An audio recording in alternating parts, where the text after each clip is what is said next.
묵비권을 가르치는 거 아닙니까? 예, 이 점을 아셔야 되는 겁니다.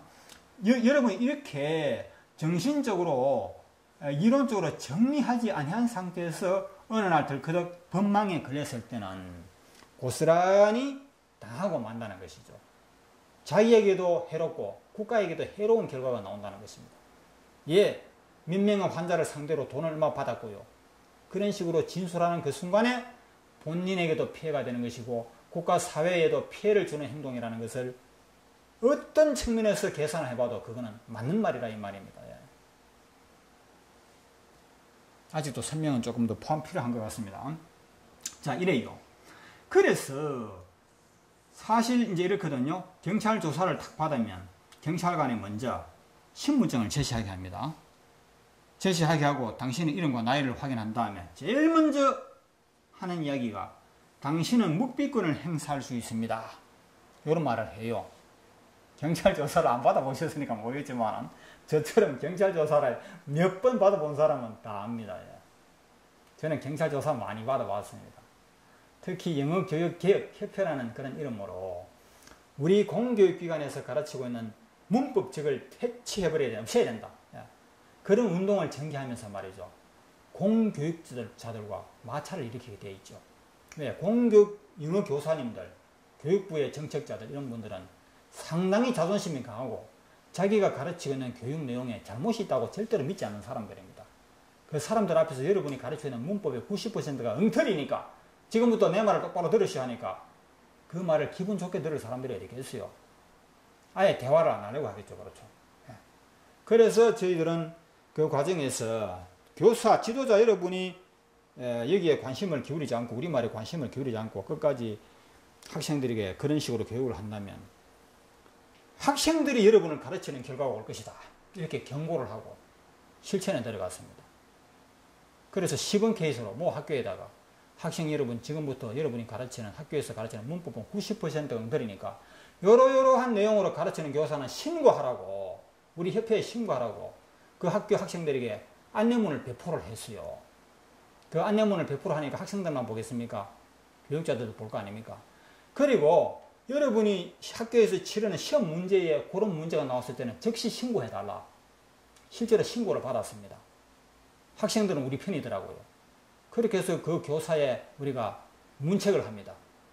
그리고 상부에 고발을 하고 그 과정에서 학교 영어 교사들이 치르는 정신적인 고통도 상당한 것이거든요.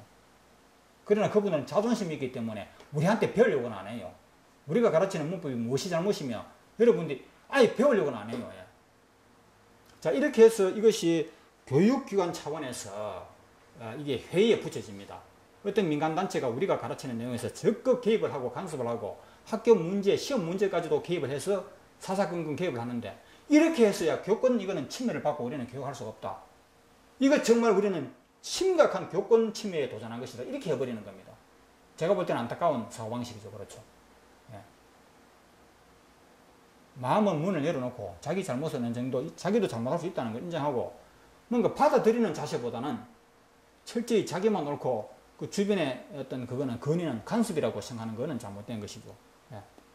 이렇게 해서 교육기관 차원에서 그 준정부 차원입니다. 저런 사람을 저런 민간인들을 그대로 두면 우리가 절대 이 공교육을 제대로 수행할 수가 없다 해가지고 권력기관과 아마 손을 잡은 것 같아요. 저런 사람은 어떻게 손을 좀 봐줘야 된다 뭐 이야기하니까 그래요.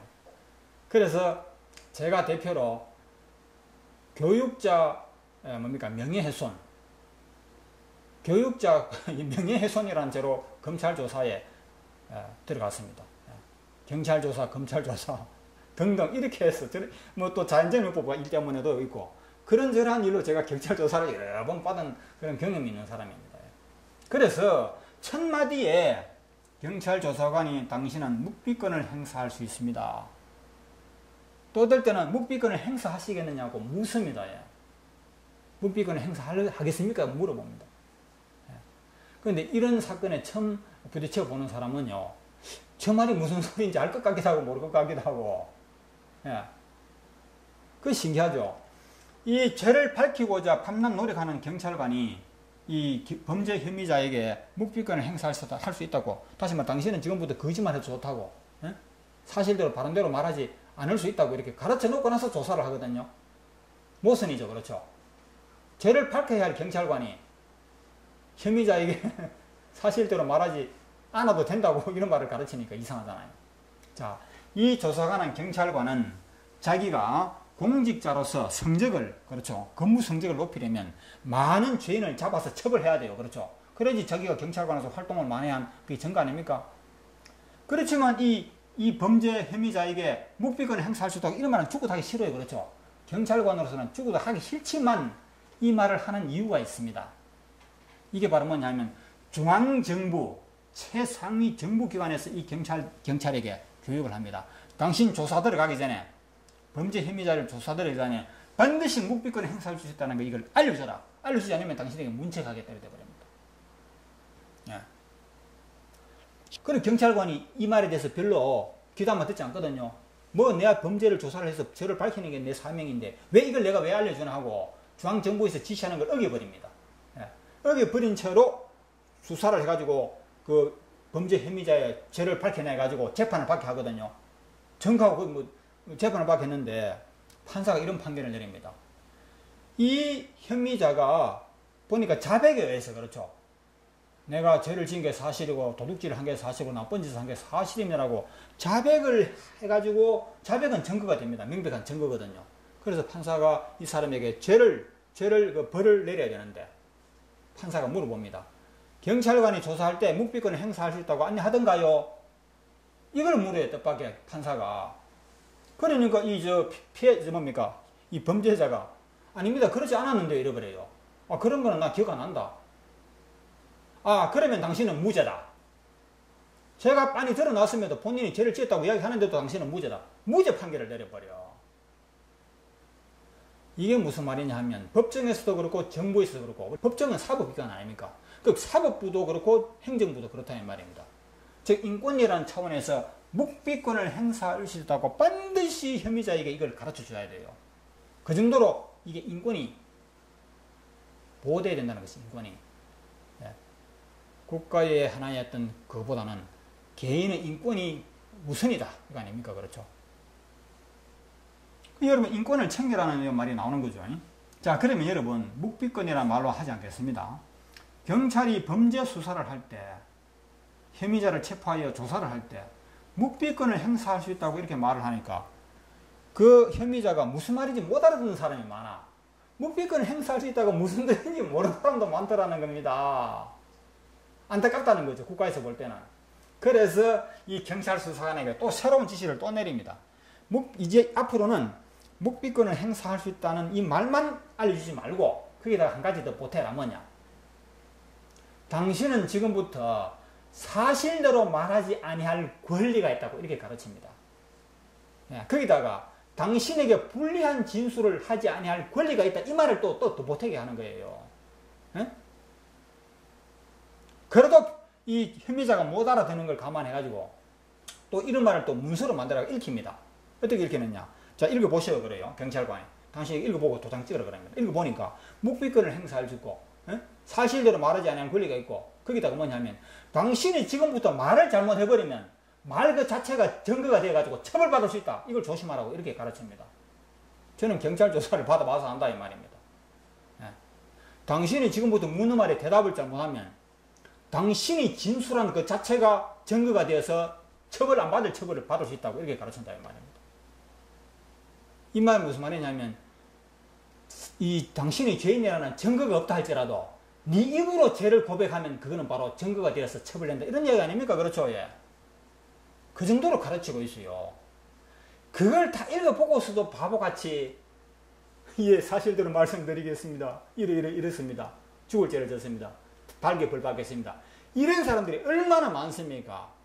그래서 우리 통계조사에 의하면 약 80% 정도는 처벌을 안 받아도 될 사람이 자기 입으로 자기 죄를 자백해가지고 처벌받는다고 그러잖아요.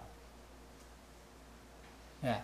여기 몇 년 전에 발표인데 언론에 보도된 겁니다. 약 80% 정도가 자백에 의해서 어떤 증거 자료가 아니고 과학적인 수사의 결과가 아니고 혐의자 자신이 자백에 의해서 처벌받는다고 그래요. 예. 이게 무슨 뜻인지 여러분 알겠죠? 이 같은 사실을 국가는 안타깝게 생각한다는 것입니다. 이런 사람들이 처벌받아서는 안 되는데 비록 죄를 지었을지언정 처벌받는 것은 또 다른 국가에 피해를 주는 것이고 사회에 피해를 주는 것이고 개인적으로도 손해고. 정부라는 게 웃기죠. 죄인을 잡아들이라고 엄청난 외산을 풀어가지고 경찰관들에게 죄인을 잡아들이라고 그렇게 해놔놓고 죄인을 잡아들이지 못하는 경찰관은 무능한 경찰관에 승진도 안 시킵니다. 그렇죠? 그렇게 하면서도 한편으로는 자기 죄를 자백하지 말라고 또 연락에 가르치고 외산을 투입하고 있잖아요. 그렇죠? 웃기죠? 정부의 양면성이라는 겁니다. 정부의 양면성은 바로 상대성 이론에 의해서 그럴 수밖에 없다는 걸 아셔야 돼요. 자연법을 모르는 사람은 사회 현상을 이해를 못하는 측면들이 많죠. 자연법을 아는 사람은 이 사회에서 일어나고 있는 여러 가지 현상들을 쉽게 이해할 수 있고 그 푸는 방법을 쉽게 알게 됩니다. 예를 들어서 최근 우리나라의 문제 중에 하나가 무엇이냐면 정규 근로자와 비정규 근로자들 간의 어떤 사회적인 알력 아닙니까? 그렇죠? 이 문제 사실 심각한 거죠. 어떻게 이럴 수가 있느냐? 같은 대학을 나오고 같은 일을 종사하면서 어떻게 월급이 두 배로 차이 나느냐? 이런 것을 우리가 인간의 상식으로 인간적인 법률로 보면 이해가 안 되고 도무지 이거는 있을 수가 없는 일 같죠. 그러나 자연법을 아는 사람은 자연법으로 바라보는 사람에게는 지극히 당연한 현실이라는 것을 알 수가 있는 겁니다. 이 문제는 자연법으로 풀어야 되지 정치가들의 파퓰리즘, 표를 얻기 위한 목적으로 선동질 해가지고 내가 권력을 잡으면 비정규 근로직을 정부 정규직으로 만들어주겠다 하는 그 따위는 사기 발언이라는 걸 금방 합니다. 아시겠죠? 그거는 사기적인 발언이에요. 자기가 표를 얻기 위해서. 특정 정치인을 두고 하는 얘기가 아니잖아요. 그게 여당이든 야당이든 표를 얻기 위해서는 파퓰리즘에 빠지게 되어 있습니다. 자연법이 어떻고 떠나서 말이죠. 자연법으로 보게 되면 그것이 잘못이라는 걸 알게 되고 잘못이라는 사실을 몰랐다 하더라도 결국은 뒤늦게 깨우치게 되는 겁니다. 자, 저 이야기가 좀 빗난 것 같은데 그래서 80% 정도가 자백에 의해서 처벌을 자체한다. 이런 그 통계 자료가 나오고요. 이 사실을 국가에서는 안타깝게 여기고 있다는 말입니다. 자, 이런 점을 여러분 이해하실 줄로 믿고요. 자, 이와 같이 정부의 양면성, 이중성에 대해서 우리가 자연법으로, 즉 상대성 이론이라든지 이와 유사한 말이 음양이론이라고 했습니다. 이 같은 음양이론, 상대성 이론이라는 입장에서 바라보면 충분히 이해가 될 수 있잖아요. 그럼 이 같은 정부의 이중성, 양면성 이외에도 사회에 여러 가지 이해하기 어려운 그런 측면들이 많죠. 종교적인 문제라든지 노사 문제라든지 뭐 여러 가지 문제가 많습니다. 교육 문제. 이런 것은 전부 무엇이냐면 바로 자연법적인 현상이고 상대성 이론적인 그런 측면에서 해석되어야 하는 분야들이 많고 또 상대성 이론, 즉 자연법으로 풀어나가야 할 일들이 굉장히 많습니다. 그렇게 자연법으로 풀면 쉽게 풀리는 문제인데 사실은 사람들이 그렇지 못한 측면이 굉장히 많아요. 극단적인 길을 선택한다든지 풀리지 않은 방향으로 끝없이 이렇게 나아가는 힘겹게 나아가는 그런 현상을 보면 안타깝죠. 이런 이야기는 별도로 해야 됩니다. 이 자리에서 다 할 수가 없고요. 자, 어쨌든 자, 그러면 이렇습니다. 이와 같이 정부 차원에서 인권이라는 차원에서 뭐 정부가 인권을 뭐 지켜주고 싶어서 뭐 그런 거라고는만은 볼 수 없는 겁니다. 인권을 지켜주지 아니하면 또한 정부는 유지될 수가 없어요. 정부의 본분이니까. 또 이 정부라 하면 정치하는 사람들이 그 자리에 다 일을 하는데 그분들의 인권을 바라보는 나름대로의 정당한 시각이 있습니다. 이 인권은 여기 나와있네요. 이 누가 누구에게 준 것인가 이 문제 우리가 한번 생각해 봐야 되는 겁니다. 그러면 마치 우리 정부가 우리 국민 한 사람 한 사람에게 인권을 주는 것 같죠. 인권을 보장해 주는 것 같죠. 사실은 그게 아니잖아요. 우리 국민 한 사람에 대한 인권이라는 것은 정부가 주는 것도 아니고 경찰관이 주는 것도 아닙니다. 판검사가 주는 것도 아니죠. 누가 줍니까? 이 인권은 당연히 조물주, 종교적으로 말하면 그 신입니다. 그렇죠. 신. 절대자, 신이 우리 부처님을 믿으시는 분은 부처님이 신일 것이고 뭐 제가 잘은 모르지만 또 외수님이라든지 심지어는 종교가 많습니다. 이 지구상에는. 그 종교에서 말하는 절대자, 그분이 이 우리 인간 한 사람 한 사람에게 뿐만이 아니고 심지어는 사물 모든 만물에게 그 개개적인 권한을 부여하는 것입니다. 인간에게 부여한 것이 인권이거든요. 예. 그래서 그 신이 준 인권을 어떻게 정부가 이걸 외면할 수 있겠습니까? 예. 신의 뜻을 저버리면 정부도 제자리에 설 자리가 없어요. 다시 말해서 이 인권은 정부가 주는 것이 아니고 내가 이 세상에 태어나는 그 순간부터 신으로 부여받은 절대 신성불가침한 인권이 그것이 바로 인권이라는 것입니다. 이 인권을 챙기는 것은 정당한 권리일 뿐만 아니라 신에 대한 신성한 사명을 다하는 것이라고도 말해도 과언이 아니라 이 말입니다. 그러니까 여러분이 법정에 섰을 때, 경찰관 수사관 앞에 섰을 때, 앉았을 때, 조사받을 때 저 인권을 어떻게